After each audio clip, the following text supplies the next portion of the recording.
Vamos comparar dois movimentos que, em relação ao aspecto, eles são opostos. Vamos lá. Primeiro, o movimento retilíneo uniformemente variado. Veja só, movimento uniformemente variado. Já estudamos isso, né? Só que a forma desse movimento é retilíneo. Pois bem, todos os movimentos uniformemente variados que trabalhamos eram retilíneos, exceto os lançamentos horizontais e oblíquos, mas eles eram uniformemente variados só na vertical, né? Mas só movimentos que só eram movimento uniformemente variado, né, unidimensional, todos foram retilíneos. Um exemplo de um movimento retilíneo, uniformemente variado, para a gente cair na real, né, trabalhar com algo concreto, é o lançamento vertical. E eu vou jogar para cima, poderia jogar para baixo, né? Só que para cima ele vai e volta, ele retarda e acelera, ele é mais rico, né? O que eu quero saber é qual é a ação da aceleração, como é que ela se comporta, como é que ela altera a velocidade. Então, a aceleração é a aceleração da gravidade, ela é paralela à velocidade. Então, a primeira coisa, a aceleração é paralela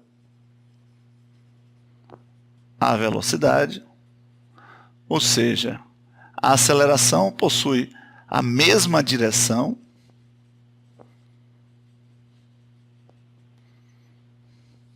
da velocidade.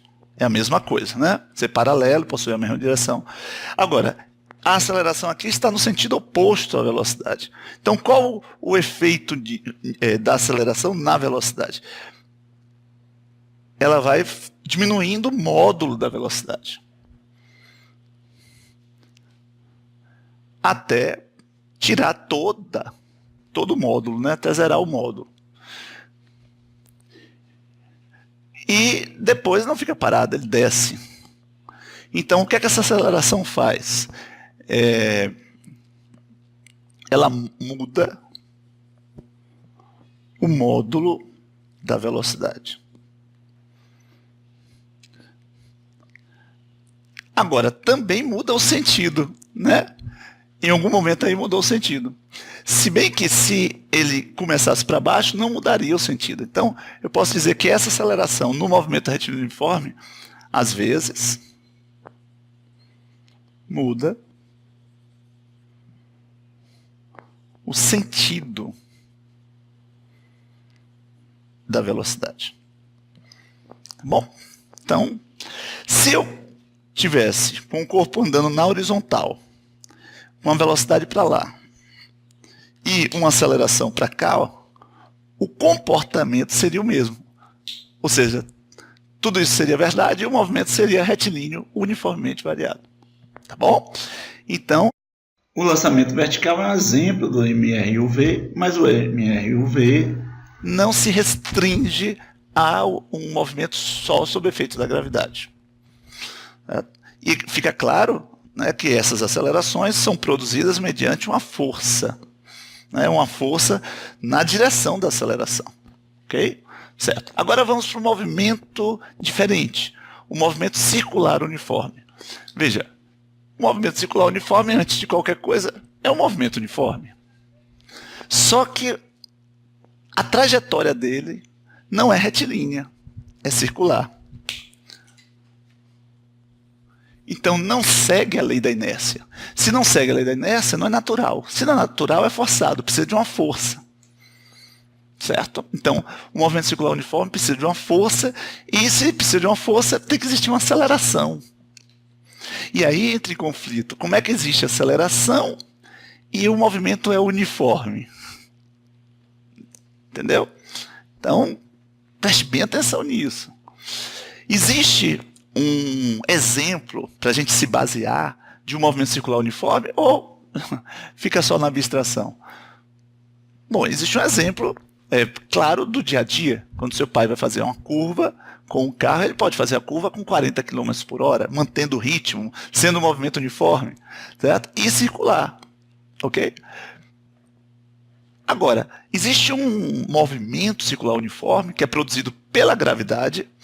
Já que eu peguei um exemplo aqui produzido pela gravidade, vou pegar outro exemplo aqui produzido pela gravidade. E um exemplo muito importante, né, que é o que acontece com os satélites. Satélite é um corpo que fica orbitando um planeta. Existem os satélites naturais, que a gente chama de luas, né, as luas de Júpiter, de Saturno, todos os planetas têm luas.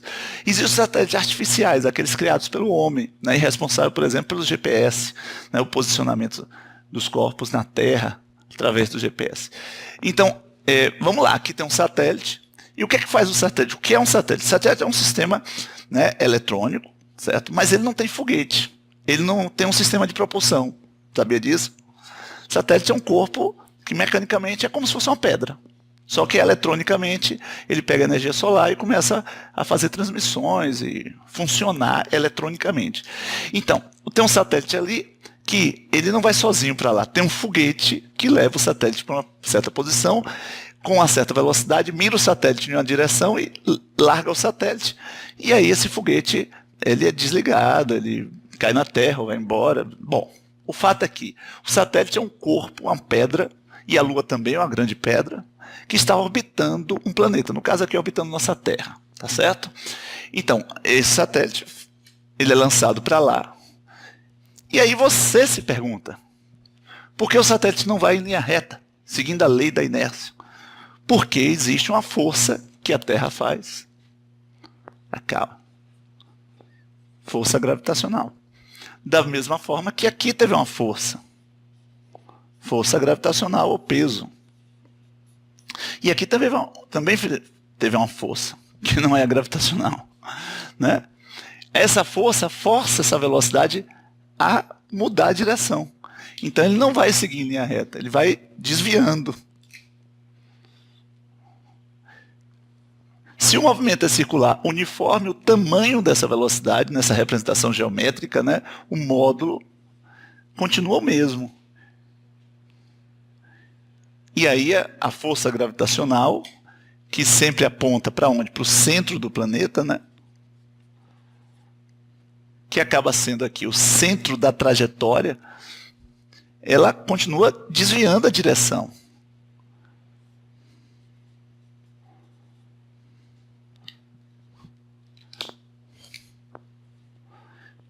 Certo?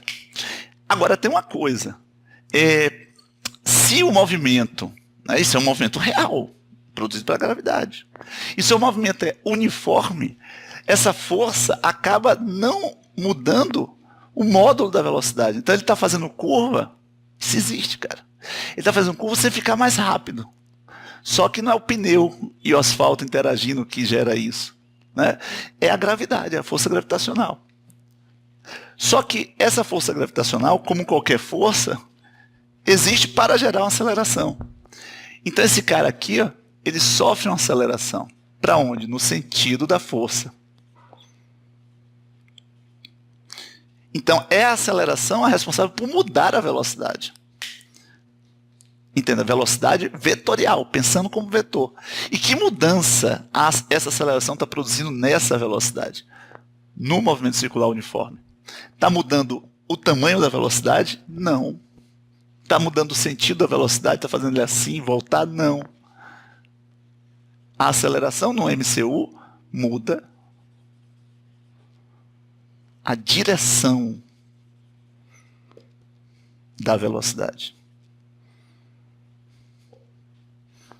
Ela não muda o módulo. Ela não acelera, não retarda. Não acelera. Não retarda. Aí você pergunta, Lúcio, mas por quê? Por que ela não retarda, não acelera, já que ela é aceleração, tinha que fazer essas coisas? Não. Do ponto de vista vetorial, a aceleração, ser aceleração é aquilo que muda. Muda a velocidade. E a velocidade, ela pode mudar a direção, o sentido e o módulo. No caso aí, ele está mudando a direção. Então, é uma aceleração. Porque muda alguma coisa da velocidade do ponto de vista vetorial. Tá bom? Eu preciso de uma aceleração para isso. Agora, você pode perguntar, mas Lúcio, como é que isso acontece? Né? O fato é o seguinte, a aceleração aqui, ela, no movimento que a aceleração acelera ou retarda, ela está a favor ou contra a velocidade. Descendo aqui, ela está a favor. Subindo aqui, a aceleração está contra. Aqui, essa aceleração, ela não está nem a favor, nem contra. Em cada momento, ela sempre é perpendicular à velocidade. E é esse o grande lance. Se ela é perpendicular, ela não pode dar uma gota para frente nem para trás. Ela só dá para o lado, para o lado, para o lado. Ela só produz a tal mudança na direção. Entendeu? Então, essa aceleração, a aceleração, ela é perpendicular, em vez de ser paralela, perpendicular. Esse é o símbolo de perpendicular à velocidade. Sempre. Já essa aqui é paralela, sempre. Então ela não acelera, não. São coisas diferentes. Agora, essa aqui não muda a direção. Essa aqui não muda o módulo nem o sentido. Claro que mudando a direção, o sentido também está mudando, porque a direção está mudando. Mas não muda o sentido na mesma direção, você não inverte o movimento. Tá claro? Agora, essa aceleração tem um nome. É chamada de aceleração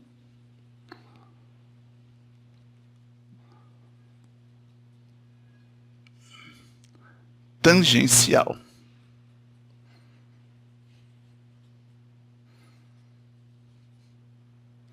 Então, a aceleração do movimento retilíneo uniforme, a aceleração a favor ou contra a velocidade é chamada de aceleração tangencial. Essa aceleração também tem um nome. Aceleração centrípeta. Por que centrípeta?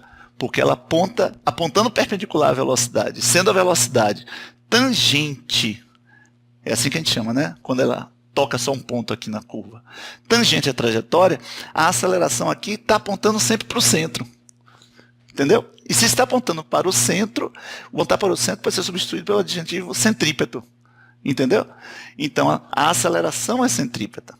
Logo, a força que está gerando essa aceleração, no caso aí, uma força gravitacional, também é centrípeta. Então, quando você tem, um outro exemplo, um automóvel fazendo curva, porque os pneus aqui estão, os pneus dianteiros estão atritando com o chão de uma forma que obriga o carro a fazer a curva, o que é que eu posso concluir mediante o que o movimento desse satélite nos ensinou? Eu tenho que concluir que esse cara está fazendo curva, e se fizer uma curva em movimento circular uniforme, ele vai ter que receber uma aceleração, não tem jeito, porque ele está mudando uma coisa da velocidade, a direção. A aceleração deve apontar para o centro, é uma aceleração centrípeta, e para isso, a interação entre os pneus e o asfalto deve gerar uma força centrípeta, uma força para o centro. Entendeu? É isso. Então, pegue essas informações e tente aí preencher essas lacunas. Olha lá.